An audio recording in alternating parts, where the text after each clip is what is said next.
Hello, everyone. This is Melanie from Lightbeam's Treasures and Curiosities. Now, I do have a second channel, but it turns out my second channel is not set up for live streams. So what I had to do with my second channel is basically go through the whole verification process. It takes 24 hours before I could go live. But you know something? I don't want to go live tomorrow. I want to go live right now. So I figured, okay, I'll just bring it over here. Now, for those of you who know, I do have a second channel. And basically, my second channel is a more day-to-day look into my personal life. I talk about some of the movies I do, some of the activities. The second channel really has nothing to do with reselling. I'm bringing this here because I'm just bored this morning. I shouldn't be bored because I have so much to do. But before I get to all my wrapping and sorting and cleaning and all that other stuff, want to decompress, want to talk about things. So I figured, hey, let me pop on. Now, one of the things that my husband has been requiring of me is that I'm the type of person that when I work, I am nonstop. I will be like a robot machine. If it was up to me, I will get up at 3 o'clock in the morning and work straight through the day until I pass out. So he has to remind me that, yeah, I have to take some breaks. I have to decompress. I have to get. And now that with the store opening and all the stress that's happening, we did have a great time yesterday. We went to the carnival, and after the carnival, my mind was too because he figured that we would go to the carnival, I would probably pass out, go to sleep. My mind was too active. So while I was typing up and putting up some movies on eBay, we were also watching a movie, and that's something he wants to do. Is we just take a random movie and watch.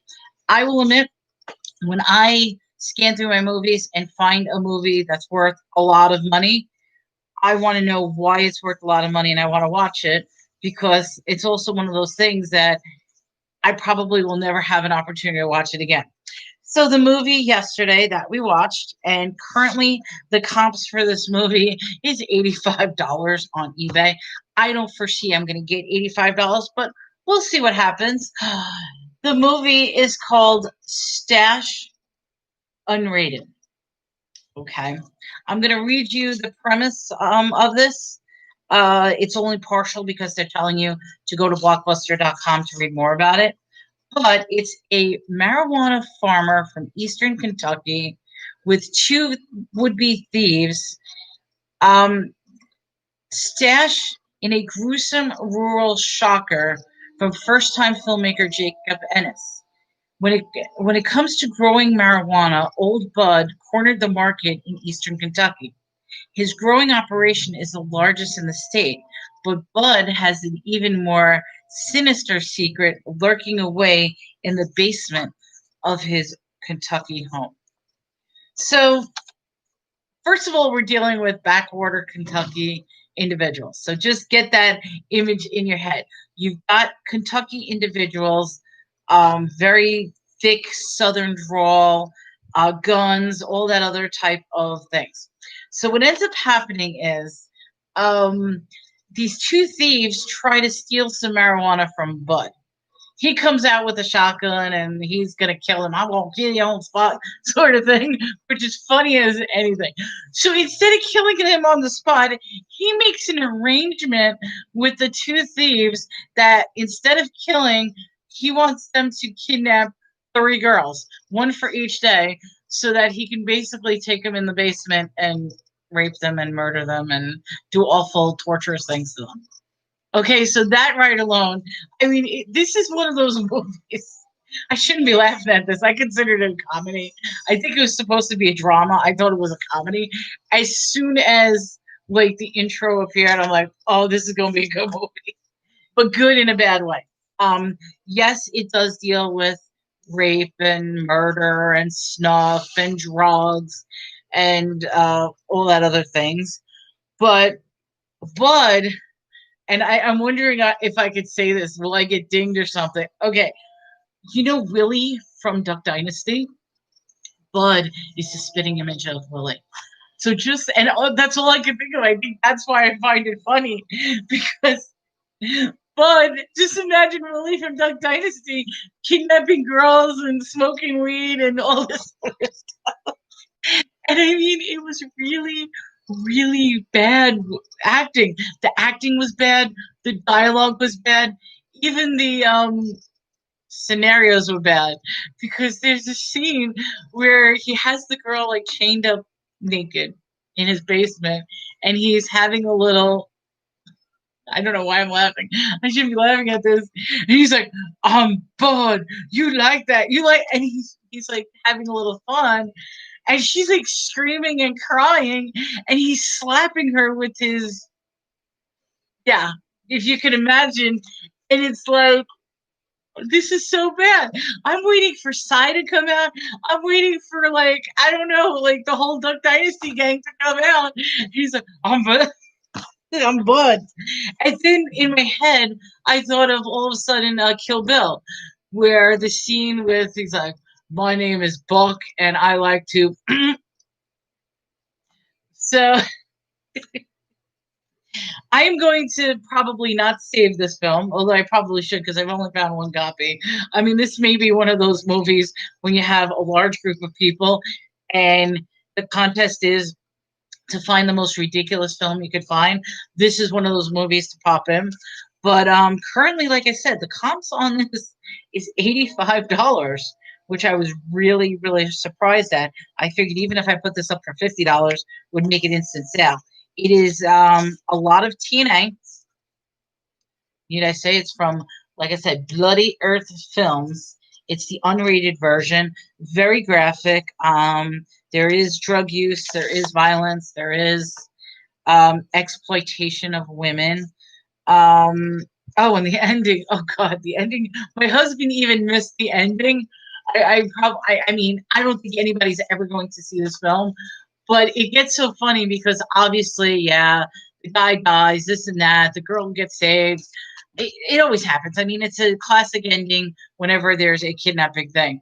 But it's like, okay, so the girl is writing in her diary, oh, it's been a year since this, it changed my life and all that other stuff. But then all of a sudden, you go back to the house and it turns out the guy had a son and the son is all deformed and stuff. It's like, I'm going to make you happy, Dad. So I guess the follow up to this is when the son decides to go and kidnap girls and do some weird things. Like, I'll do it for you, Dad. Oh my God. You know something, I probably, somebody's going to see this commentary about film and think there is something wrong with this girl. But okay, I do a movie review each time I watch a movie, and we've watched some really, really good movies. I mean, the last movie I saw, um, I don't even remember what the last movie I saw. We've been watching a movie every night. We saw the one with Dennis Hopper, which was phenomenal. Um, when was the last movie I saw? That's how shot my mind is. I don't even know what it is. But the purpose is like I said, I am going to pick a movie. I have a couple of movies lined up that I'm really interested in. One of them ends up being Triangle, which is a Japanese film done from the perspective of three individual directors and how their three stories combine. I love those type of films. I just spoke about this in my other live stream. My favorite happens to be Four Rooms. So when you have a collaboration of different actors, different directors, and you meld it into one, I love films like that. ABCs of Death. You literally have each letter of the alphabet was done by a different director, and they're all little short films. Absolutely great. I love those type of movies. So that's probably the next one. There's another one that I find really funny. It's called I'm gonna say Born into. Just take a look at that. It sounds like a funny movie because this is actually from a dysfunctional Czechoslovakian family, reveals their true colors in a stylized comedy drama. 13-year-old Thomas Vonok is out with his girlfriend, strolling down the street when he notices his father coming up to a homosexual local cafe. The daughter has sex with the son, and the young man realizes that homosexuality is inherited.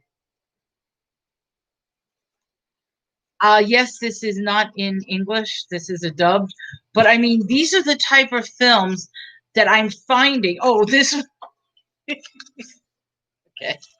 Can I show this one? Yes, I could show this one.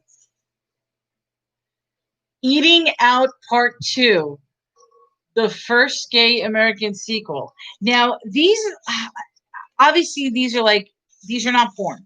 Maybe they are porn. So, but these are blockbuster videos. These are videos that you found on the shelf. So obviously, I'm thinking that this would be that little private section that Blockbuster would have. But this was directed by Philip Bartel, behind the camera for the sequel to the gay comedy about a smitten homosexual posing as a heterosexual in hopes to attract the attention of a newly acquired gay model. Okay, so it's a gay guy pretending to be a straight guy in order to get the gay guy. That's funny. So I keep putting movies aside in my collection, but I think Stash is going to be sold. So we'll see how fast this goes and how, because I think all I have to do is put certain keywords, which I can't put those keywords. But I mean, like I said, you got murder, you got rape, you got snuff, you got drugs, you got this and that, all the keywords that I cannot use on eBay. But we'll see what happens with this movie. Until then, everyone, who knows what the next movie is going to be, because I do have a couple of movies I want to see. But I hope everyone has a great Sunday. Thank you for tuning in to my live show. If you don't know about my other channel, that's where I do my movie reviews. That's where I do my cooking videos. Yes, I have Cooking with Crazy. So if you ever want to know how to cook from somebody who doesn't know absolutely anything when it comes to cooking and watching the joys of them try to create a feast for others, that's what Cooking with Crazy is. So take care. Have a great day, everyone. This is Melanie with Light Beams, Treasures, and Curiosity.